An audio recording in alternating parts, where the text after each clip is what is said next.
quisiera que viniera Cristo ya a irme con Él, ¿verdad? Todo lo demás a su lado me parece una pérdida de tiempo. Pero a la vez decía, me quiero quedar y seguir viendo cómo las almas son salvadas. Esas eran sus únicas dos opciones. Él no tenía que mi trabajo, que mi carro, era o que venga Cristo o trabajo para las almas. Yo me preguntaba cuando leía eso en estos días, ¿cuál es la esperanza bajo la cual nosotros vivimos esta vida? Yo le digo, la mía es que Él me dijo que Él está preparando una habitación para mí y que volverá. Eso es todo. Que yo sepa que no solo murió por mí, sino que está preparando una habitación para mí en la casa de nuestro Padre y que volverá. Que pase lo que pase, que digan lo que digan los diarios, el coronavirus, lo que sea, Él volverá. Y que yo me voy a ir con Él. Esa es mi esperanza. Ahora, si tú lo crees, eso debería manifestarse. Y esto es bien importante. En la medida en que usted, en el caminar que el Señor nos otorgue en esta tierra, sea bien reflexivo, o sea, que reflexione, que medite, que el Espíritu Santo le examine lo que usted cree, va a ver realmente lo que no le cree.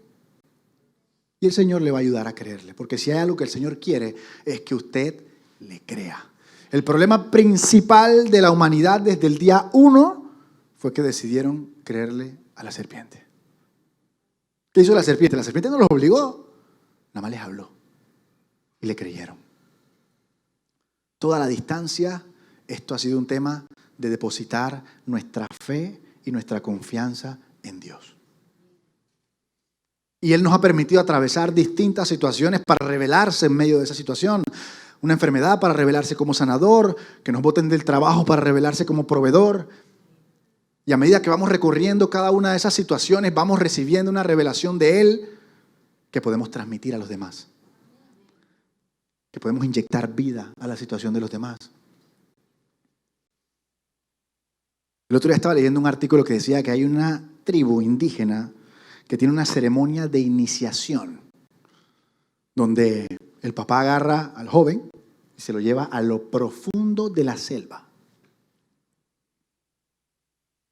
Y hace un círculo en el medio del bosque y le dice al joven como de 12 años, tienes que pasar toda la noche sin salir de este círculo.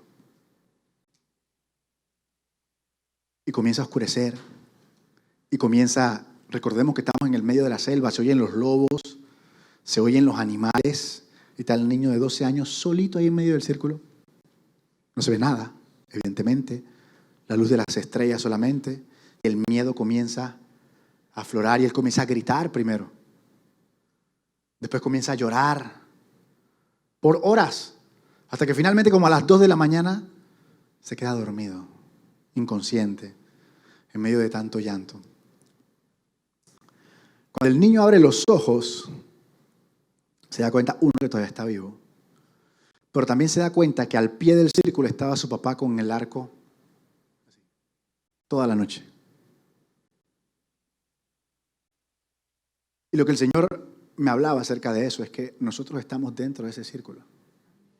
Nosotros estamos dentro de ese círculo y constantemente estamos escuchando los ruidos de la noche. Estamos escuchando los animales, estamos pensando y el temor se apodera de nuestras vidas. Pero nuestro Padre está al pie de ese círculo. Nuestro Padre está al pie de ese círculo todo el tiempo. Los problemas siempre se ven más grandes de noche. Por la mañana te paras y resuelves y dices que, wow, y por esto fue que no dormí. A través de toda la historia del pueblo de Israel, el Señor quería que confiaran en Él. Le decía, esto es lo que va a pasar, yo quiero hacer contigo esto, tú solamente tienes que hacer esto. Pero no le creían. ¿Por qué? Porque estaban pendientes de los ruidos de la noche. Y en medio de esta situación, se murió Moisés, fue empoderado Josué, fue ungido Josué. Ya el Señor se está comunicando cara a cara con Josué. Ya lo puso como líder del pueblo de Israel. y es el que los va a llevar a la tierra prometida. Pero antes de llegar a la tierra prometida, tienen que cruzar un obstáculo.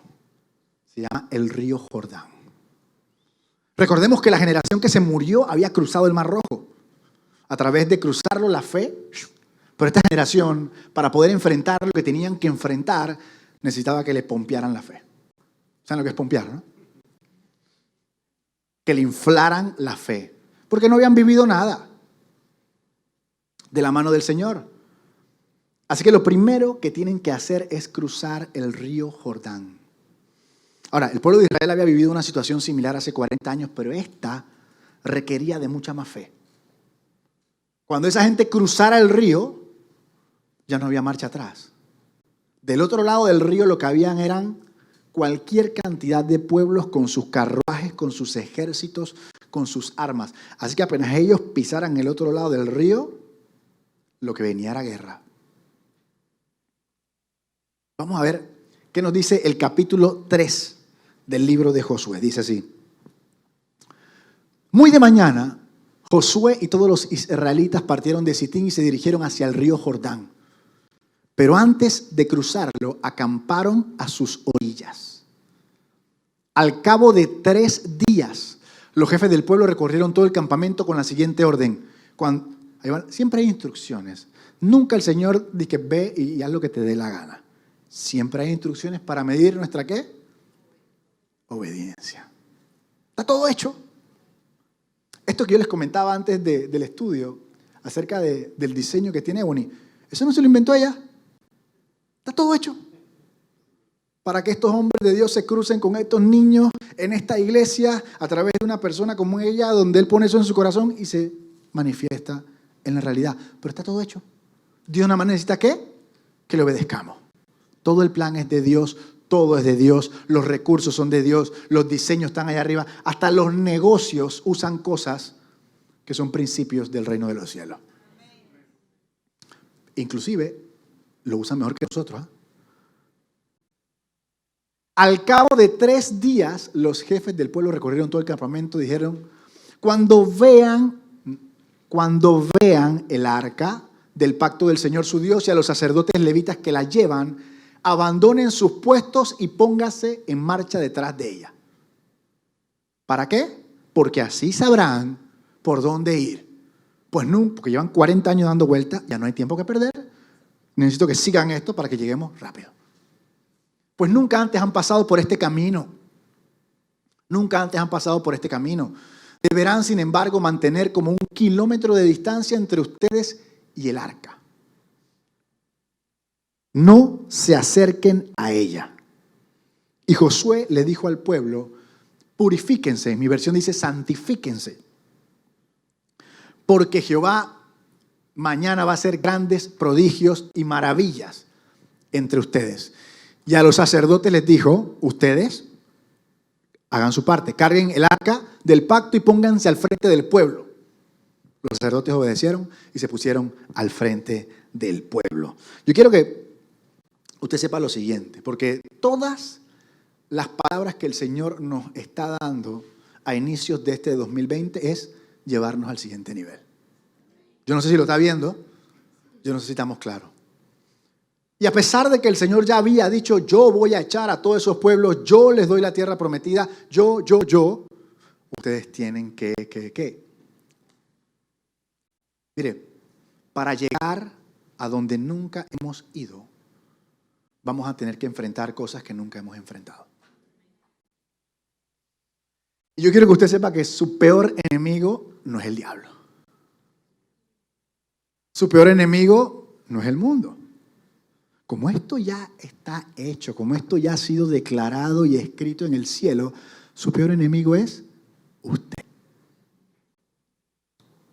En la medida en que le crea a Dios y le obedezca, el propósito de Dios se va a cumplir en su vida. El diablo no puede obligarle a nada. Él le va a torpedear la cabeza, y si lo que él dice es más fuerte de lo que Dios le ha dicho, pues usted se va a ir por allá. Mire, esta época era la época de inundación anual de este río. O sea, esto no era cualquier momento, de que vamos para el río, crucemos aquí, cuidado, tenemos Alabasta, inundación. Y ese río se desbordaba. Ese río en condiciones normales tenía 100 pies de ancho promedio, porque esa que es un río enorme, 100 pies de ancho y 3 pies de profundidad, en condiciones normales. O sea, cuando se desbordaba, allá iba eso. Había que tener un tipo de fe. Es lo que el Señor quería alimentar. El Señor quería darles fe para que fueran y enfrentaran al resto de los pueblos. Yo les dije que el libro de Josué, la palabra clave de este libro se llama posesión. Poseer. No conquistar, poseer. ¿Cuándo tú posees algo? Cuando te pertenece. Y todo lo que el Señor ha declarado en la palabra para nosotros nos pertenece. Nuestro esfuerzo no es decirle a Dios que nos lo dé. Él dice que ya nos los dio. Nuestro esfuerzo es dejar que nuestras dudas, nuestra falta de fe, nos lo hagan perder con el que lo roba todo. Ahora, para ver si el pueblo había creído o no había creído, el Señor los sentó enfrente de ese río desbordado por 3 días. Entonces imagínate sentado ahí viendo ese río desbordándose 3 días. ¿Sí? Yo imagino que en ese momento dice que la tierra prometida, no que vamos a cruzar, que el Señor está con nosotros. ¡Ey! 3 días. Mire, yo quiero que usted sepa que, y esto evidentemente lo he escuchado múltiples veces, la fe entra por el oír y la duda también. Goliat no había tocado ni a uno. ¿Qué llevaba cualquier cantidad de días haciendo? Gritando. Y como el pueblo, el ejército ese que estaba frente a Goliat, le prestó sus oídos, ¿qué se metió por ahí? Un espíritu de temor en medio del campamento. Pero cuando David llegó no había escuchado nada. Y él dijo, ¿qué le pasa a esta gente? ¿Acaso no saben que son el ejército del Dios viviente? ¿Y quién es este incircunciso? O sea, él no había escuchado nada. Él venía con su revelación del oso, del león. Entonces, ¿con qué revelación vas tú a la batalla? ¿Con qué revelación te sientas tú 3 días frente a tu obstáculo, o 4, o 5, o 1 año? Con la revelación de lo que te está gritando los animales en la noche. La revelación de las personas que no tienen fe. Mira, rodéate de gente que tenga fe. Acuérdese del hombre que fue salvado solo porque sus amigos tenían fe y lo metieron por un tejado. Dice, por la fe de tus amigos te sano. Y usted piensa que no importa con quién se rodea, ¿no? 3 días mirando ese río desbordándose, a cualquiera le tambalea. Esa es la realidad. Yo le voy a ser bien sincero, porque tú dices, Dios está aquí, pero ya va un día. Y al segundo día, este río que ni baja. Y al tercer día llegan los generales y dicen, nos vamos. Yo digo, ¿yo? Señor, si aquí vamos a morir. La realidad es que como nosotros estamos acostumbrados a operar en este territorio, lo que vemos nos pega más fuerte que lo que Dios nos dice. Dios declara cualquier cantidad de palabras una y otra vez sobre nuestras vidas. Pero los ruidos del mundo, la evidencia, el diagnóstico médico, a veces puede más que lo que Dios ha declarado sobre nosotros.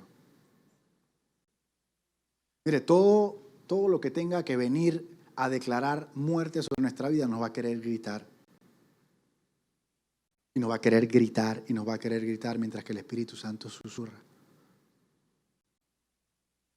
Pero un susurro de ese Espíritu puede más que todos los gritos del día que usted ha escuchado. Y eso es lo que Dios espera de nosotros. Él no espera que nosotros de repente, ¿sabe? Que nos entre, pero que volvamos a Él. Que volvamos a esa palabra que nos dijo. ¿Sabe lo que decía la mujer del flujo? La mujer del flujo decía, ella misma se decía, si tan solo yo lo tocare. Ya llevaba 12 años así, pero ella lo vio y dijo, si tan solo, si tan solo, si tan solo, si tan solo. Entonces yo te pregunto, ¿con qué tipo de pensamientos tú te asocias durante el día? ¿Qué es lo que te estás diciendo? ¿Estás alimentando tu fe o estás alimentando tus miedos? Si Si la Biblia nos dice que el temor es un espíritu y que el Señor, nuestro Dios, murió para que nosotros fuéramos libres de todas esas cosas, ¿por qué yo voy a estar asociándome con algo por lo cual mi Señor tuvo que morir para que yo fuera libre?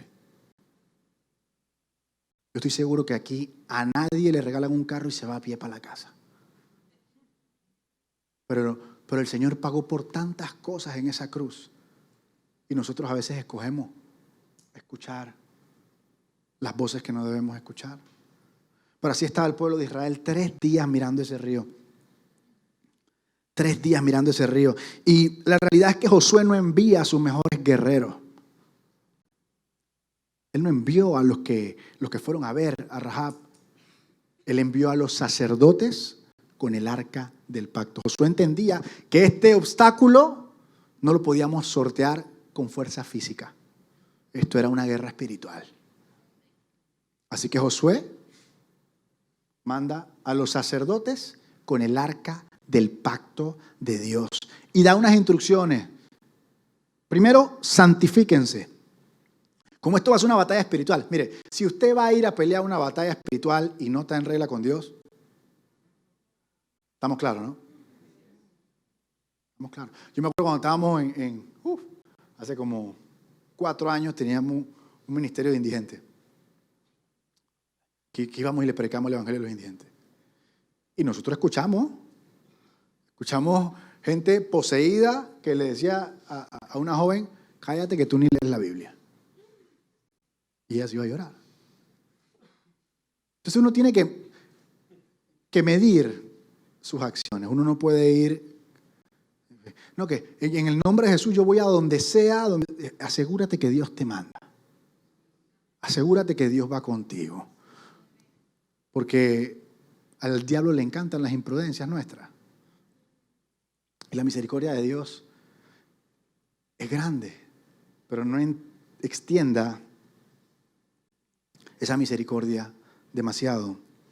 Aparte de que se santifiquen, le dice, toma el arca, le dice a los sacerdotes, y sigue el arca, le dice al pueblo. Toma el arca a los sacerdotes, sigue el arca al pueblo. El arca representaba la presencia de Dios en ese lugar. ¿Qué necesitamos? La presencia de Dios. Sigue muy bien el ejemplo de Moisés. Señor, si tú no vas conmigo, no voy. Y eso es lo que usted debe procurar tener en su vida. Hoy estaba en el trabajo y de repente llegó una señora así en una oficina con la cruz en la frente. Y yo dije que al principio no me di ni cuenta, pero cuando yo miré así yo dije, wow, o sea, el diablo es un artista. Porque no es por ella, sino por el nivel de engaño que les hace pensar que están protegidos por eso. Si tú crees que una ceniza en la frente va a detener al diablo, el único que puede detener al diablo se llama Jesucristo de Nazaret. Y vive dentro de cada uno de nosotros. Te nunca va. Mira, ¿qué dice David? Yo no voy ni con lanza ni con espada. Yo voy con el Espíritu. Ni siquiera él dijo, voy con el Espíritu. Él tenía claro. Y mientras usted ponga a Dios en su lugar, todo lo demás queda a sus pies. Y finalmente le dice, guarden distancia. ¿Por qué? Porque es santo, porque había un tabernáculo y no todo el mundo se podía acercar. Y 2, para que todo el mundo pueda ver por dónde ir. Los israelitas iban a cruzar este obstáculo como cualquier obstáculo que se pare en nuestro camino, siempre y cuando siguieran la dirección de la voluntad del Señor y fueran obedientes.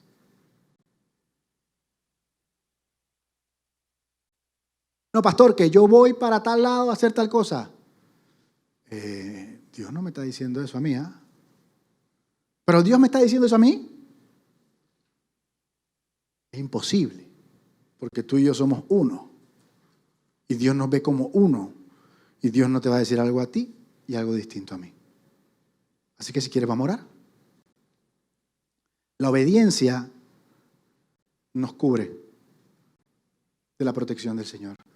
La desobediencia nos deja la patita fuera. Si no, pregúntele a Jonás.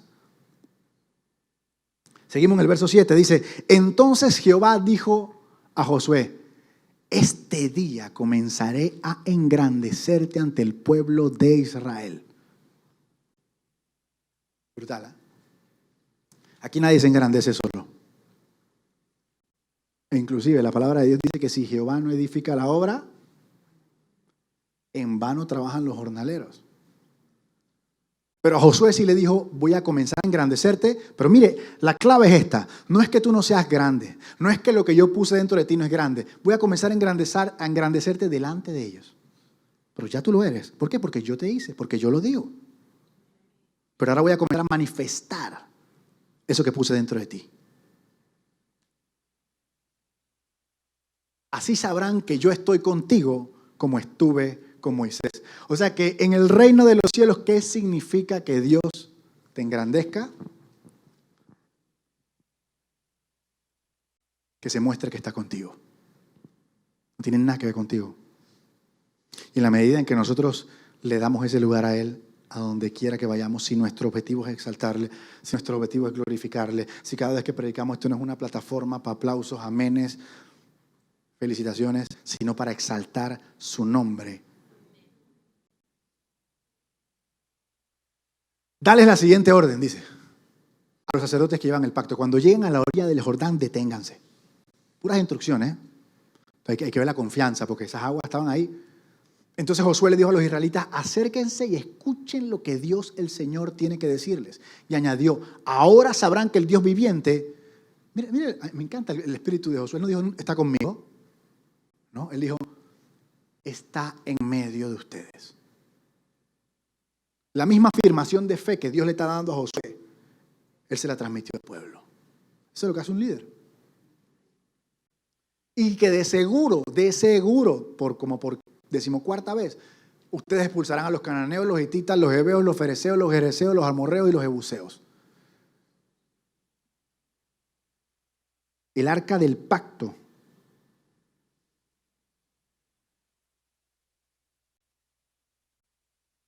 que pertenece al soberano de toda la tierra, cruzará el Jordán al frente de ustedes. Ahora pues, elijan 12 hombres, uno de cada tribu, tan pronto como los sacerdotes se lleven el arca del Señor, pongan pie en el Jordán, las aguas dejarán de correr y se detendrán formando un muro. Y ahora uno lee eso como si esto fuera cualquier cosa. Yo quiero que entendamos que Josué afirmaba la fe del pueblo porque ellos tenían que cruzar en unidad de fe. Ellos tenían que cruzar como uno solo. Yo quiero que usted sepa que en el reino de los cielos la unidad es nuestra fortaleza.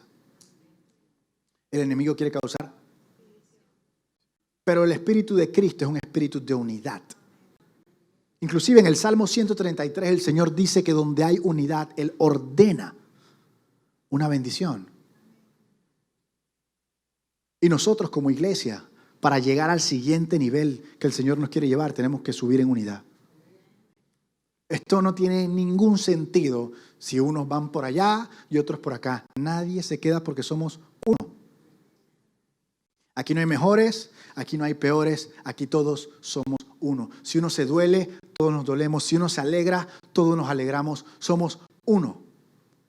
Fíjese, cada vez en la Biblia que el Señor decía, reúneme a todo el pueblo, es porque iba a haber un rompimiento, porque los iba a llevar al siguiente nivel de algo. Otra vez escuchaba un adorador que decía algo brutal, que cuando nosotros estamos adorando aquí en la iglesia, estamos adorando corporativamente. Usted en su cuarto se pierde en Dios.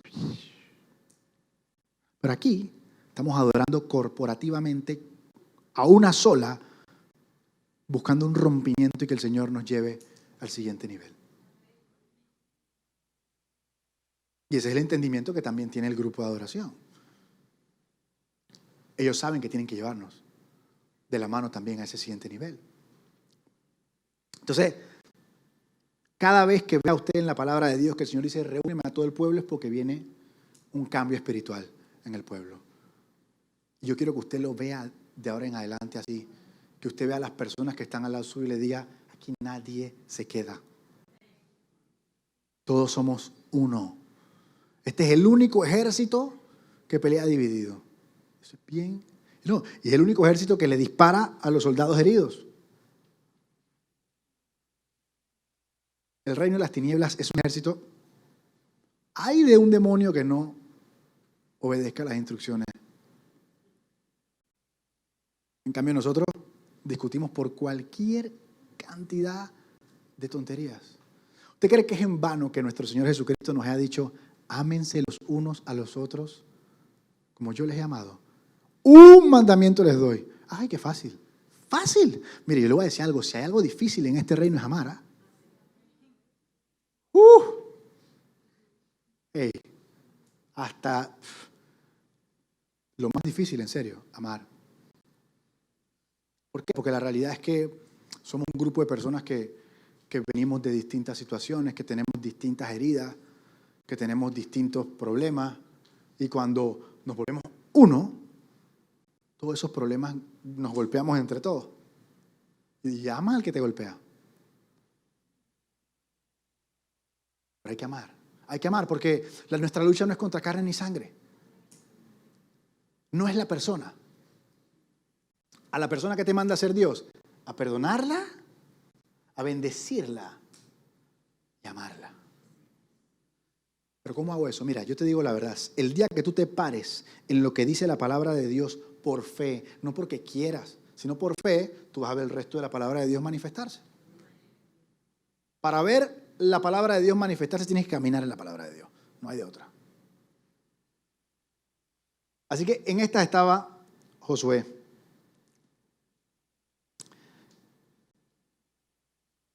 Y aconteció que cuando partió el pueblo de sus tiendas para pasar el Jordán, estamos en el 14, ¿no? Sí. Los sacerdotes que llevaban el arca del pacto marcharon al frente. Ahora bien, las aguas del Jordán se desbordan en el tiempo de la cosecha, como les decía. A pesar de esto, tan pronto como los pies de los sacerdotes que portaban el arca tocaron las aguas, estas dejaron de fluir. No di que dejaron de fluir de arriba. Es una locura. Y formaron un muro que se veía a la distancia, porque dejaron de fluir de allá arriba. Más o menos a la altura del pueblo de Adán, junto a la fortaleza de Zaretán. Y a la vez dejaron de correr las aguas que fluían en el mar Arabá, es decir, el mar muerto. Y así el pueblo pudo cruzar hasta quedar frente a Jericó. Por su parte, los sacerdotes que portaban el arca del pacto del Señor permanecieron a pie en terreno seco. Eso se secó, seco. Mientras todo el pueblo de Israel terminaba de cruzar el río. Ahora, ¿cómo pudieron hacer esto? ¿Sabe que en medio de este texto, mire eso, imagínese esto, porque si no le ponemos dimensión, esto era un gentío y era un río enorme. El arca ahí. Yo quiero que usted sepa que las aguas obedecen la voz de nuestro Señor. Él fue el que le dijo al mar, hasta aquí llegas, hizo la playa. Y si el agua le obedece, imagínese. A veces nosotros pensamos que lo que estamos enfrentando, y no estoy menospreciando ningún problema de nadie, pero nuestro Dios es más grande que eso. Nuestro Dios es más grande que eso. 14 veces en estos 17 versículos se menciona el arca del pacto. Quiero que usted sepa que de qué se trata esto, de la presencia de Dios. Vámonos al capítulo 4 rápidamente para acabar. Yo no sé si usted se imaginará qué podría pensar. A mí me gusta a veces posicionarme en esa gente, caminando por ahí. Sí, porque quiero que usted sepa que en la medida en que la distancia del milagro y el pueblo se hace grande, eso se vuelve como un murmullo, como que un rumor, que una vez pasó. Sí, hombre, pero tú sabes que ellos exageran. Probablemente no se abrió el mar, vino un bote grande. Y así es. Mire, cuando el pueblo de Israel estaba esclavo en Egipto, la imagen de cómo Abraham o ellos convivían con Dios era algo distante. Ya se habían mixeado con los dioses egipcios, ya estaban mal. Lo mismo pasó cuando llegó nuestro Señor Jesús. La religiosidad había hecho que el Señor ya ni le hablara al pueblo. Llevan 400 años de silencio. O sea, la intimidad, como Dios la diseñó, ya no se vivía así. Y ese peligro lo corremos nosotros. Eso es como cuando llega un jefe y capacita al primer empleado, por eso se va. Después llega el segundo y cuando ya van como 15, ya el tipo está haciendo lo que le da la gana y el jefe muriéndose. Dice el capítulo 4, cuando todo el pueblo terminó de cruzar el río, todo el pueblo, quiero que sepa que todos vamos a cruzar.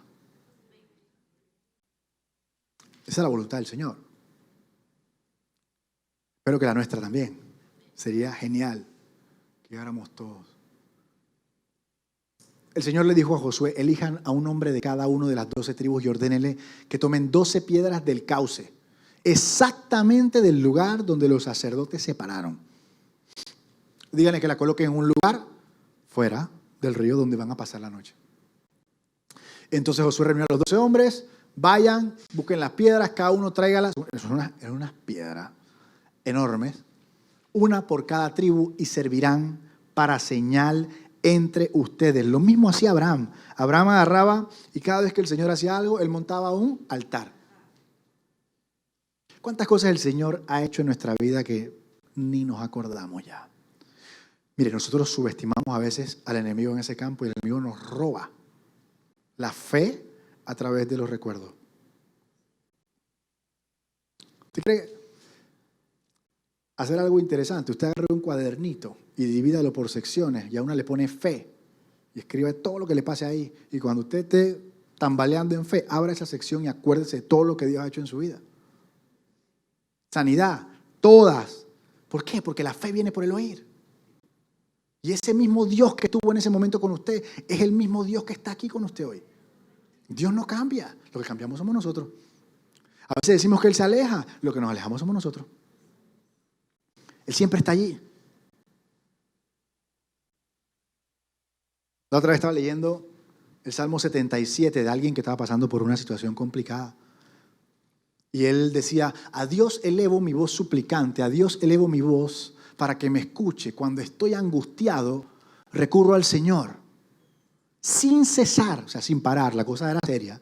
Sin cesar, elevo mis manos por las noches. Pero me niego a recibir consuelo. ¿Usted sabe cuando usted está en el punto de la tristeza que no quiere ni que lo consuelen? Me acuerdo de Dios y me lamento. Medito en Él y desfallezco. No me dejas conciliar el sueño. Tan turbado estoy que ni hablar puedo. Me pongo a pensar en los tiempos de antaño. De los años ya idos me acuerdo. Mi corazón reflexiona por las noches. Mi espíritu medita e inquiere. ¿Nos rechazará el Señor para siempre? ¿Usted nunca se ha puesto a pensar así? ¿Será que nunca me va a sacar Dios de esto? ¿Será que se olvidó de mí? A pesar de todas las veces que nos ha sacado. A pesar de que dice que nunca nos va a abandonar. El enemigo llega a un punto en que nos llega a filtrar una mentira de tal manera que nosotros pensamos que somos la excepción al poder de Dios. No volverá a mostrarnos su buena voluntad. Se habrá agotado su gran amor eterno y sus promesas por todas las generaciones. Se habrá olvidado Dios de sus bondades y en su enojo ya no quiere tenernos compasión. Y me pongo a pensar, esto es lo que me duele, que haya cambiado la diestra del Altísimo. Mira, que Dios haya cambiado. Prefiero recordar las hazañas del Señor, traer a las memorias sus milagros de antaño y meditaré en todas sus proezas. En la versión que yo tengo dice, enfermedad mía es esta. Dios no cambia. El del problema aquí soy yo. ¿Cuál es el antídoto? Fortalecer mi fe. ¿Qué voy a hacer? Voy a acordarme de las hazañas del Señor. Voy a traer a la memoria los milagros que hizo en el pasado. Voy a meditar en todas sus proezas. Evocaré tus obras poderosas. Y de una vez usted se ve que cambia el momento de la oración. Santos, oh Dios, son tus caminos. Ya cambió. Ya, la fe de nuevo volvió. Yo quiero que usted sepa que no hay mentira del diablo que pueda resistir las verdades de Dios. La muerte solo se apaga con vida. Santos, oh Dios, son tus caminos. ¿Qué Dios hay tan excelso como nuestro Dios? Tú eres el Dios que realiza maravillas, el que despliega su poder entre los pueblos. Con tu brazo poderoso redimiste a tu pueblo, a los descendientes de Jacob y de José. Y por ahí se va. ¿Qué quiere decir esto? Nosotros nos encontramos a veces en estas situaciones. Dios no espera que seamos perfectos. Pero el antídoto es este. ¿El antídoto cuál es? Recordar lo que Dios ha hecho en nuestras vidas. Eso nadie te lo puede quitar. Tú estabas ahí. Alimentar nuestra fe. Si tan solo tocara el borde de su manto. Si tan solo tocara el borde de su manto. Yo sé que Cereza. Yo lo sé. Si tan solo yo lo sé. Esos son ejemplos claros. Eso es lo que tenemos que hacer nosotros. Yo sé que llevo 12 años, pero yo sé que si tan solo.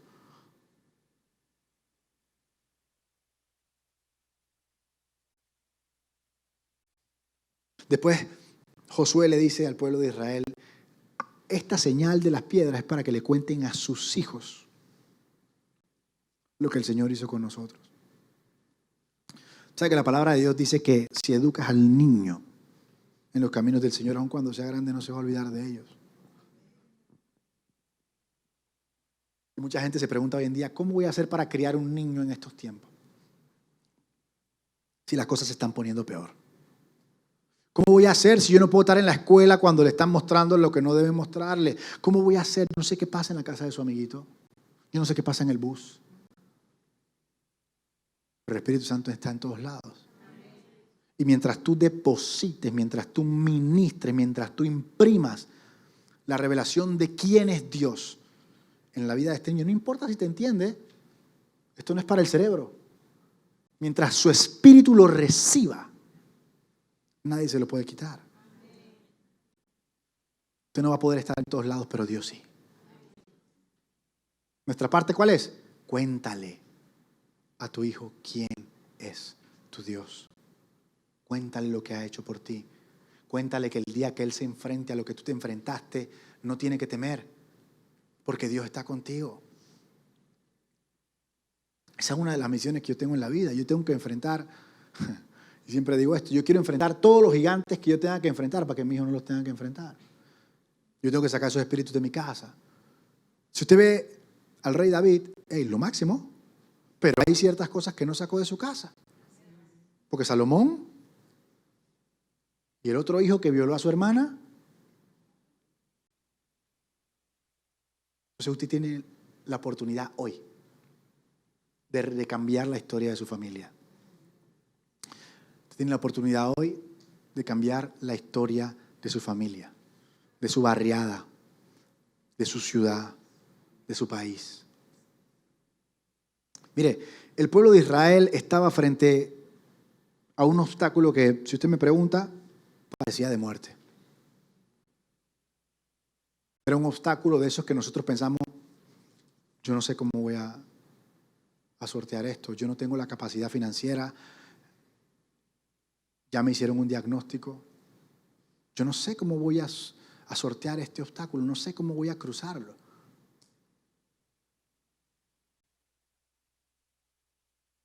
Cuando usted se dé cuenta que usted no puede ni cepillarse los dientes solo, sino que es Dios. Porque la palabra dice que sin Él nada puedo hacer, y nada es nada.